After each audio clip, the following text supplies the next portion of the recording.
proactive measures and providing support to those who may be struggling with suicidal thoughts. That's the goal behind the Suicide Prevention Panel hosted Thursday in Rockford. The panel featured experts from local organizations, including NAMI and Rosecrans, speaking on topics such as the warning signs of suicide, providing access to mental health resources, and creating a culture of support and understanding.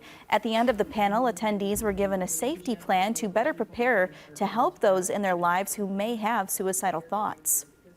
We reached out to a lot of the mental health care providers in the area, and we told them we were going to be doing this and asked if they would like to have a voice on our panel today, because we believe more voices allow the message to get out to more people.